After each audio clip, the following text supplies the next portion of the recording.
Good morning and happy Friday. Welcome to another segment of Mornings in Elmira. I am joined by Tori, and we're here at the Community Arts of Elmira. Tori, thank you so much for joining me today. Yeah, thank you for having me. Absolutely. So why don't you just tell me about yourself? How long have you been an artist for?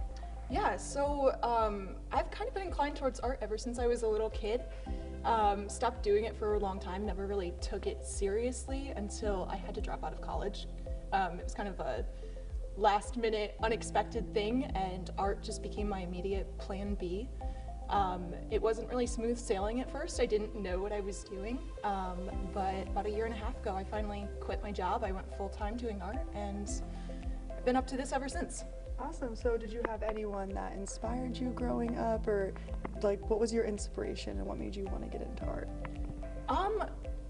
Desperation. Honestly, it was, I didn't want to get into it at first. I was kind of really bitter about it, and it took a good bit of soul searching to kind of find my style, find what I wanted to do, and then find my own niche here. It wasn't until I started painting murals back in 2020 that I really started to feel like, hey, I found my role in my community, I found what I want to do, this is meaningful, and this is a career for me. That's awesome. So would you say Kobet had any influence on your artwork? Because you said you started your first mural was in 2020, so obviously there wasn't a lot to do. So is that really when you started to pick up getting back into art? Yeah, it definitely did. I had started trying to make a career out of it probably 2 or 3 years prior to COVID, so about 5 years now, but COVID was basically what caused me to temporarily lose my job. I realized just how unstable that was. I've been very afraid of going full-time as an artist just because of the instability of it. You know, it's terrifying not knowing, you know, when your next meal is even going to come to you. Not even your next paycheck, but your next meal, because you're down that low. But I found myself in that position with the job that I had. And even after I returned to work, you know, we were getting paid less than minimum wage. I was in the service industry, which anyone who worked in the service industry after COVID knows it was not a fun situation, to use news-friendly language. And that was just my inspiration, was I was being treated so poorly, I was making so little money, and I decided I would rather go off on my own. And even if it meant making 50 cents an hour, I would rather make 50 cents an hour following my dream, doing what I want to do, than make $5 to $10 an hour so that somebody else could profit $50 an hour off of my work. I'm really excited to learn more about you and your murals and artwork that you have going on, of course. So stick with us. More news and weather coming up after the break.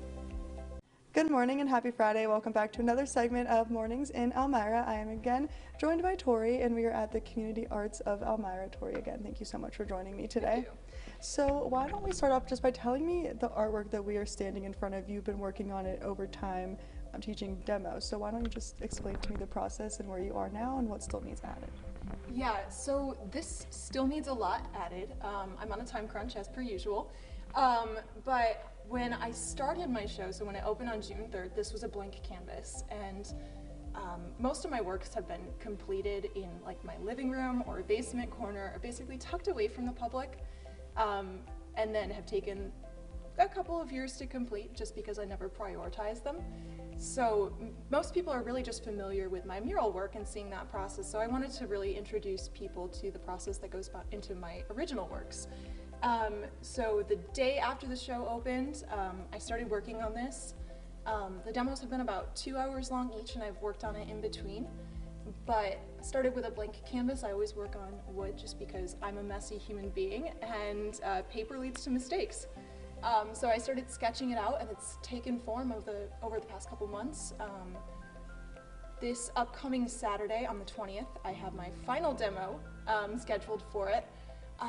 I may complete it, I may ruin it entirely, we will see. A solid chance I'll ruin it entirely, but either way, the completed piece will be up to view on the 27th, which is when my show closes. Okay.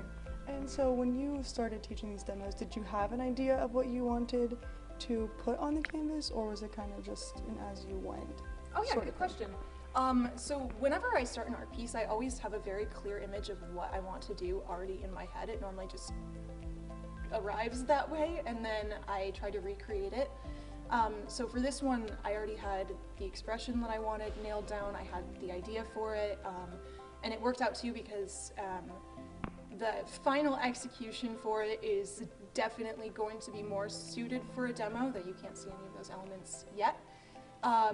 But yeah, I don't normally use myself as a reference for my work, but I needed to get this done quick, and it's very much an autobiographical piece, so snapped a little awkward photo of myself looking like this, referenced it for like maybe the first 20 minutes, and then I've just kind of been going from my brain from there.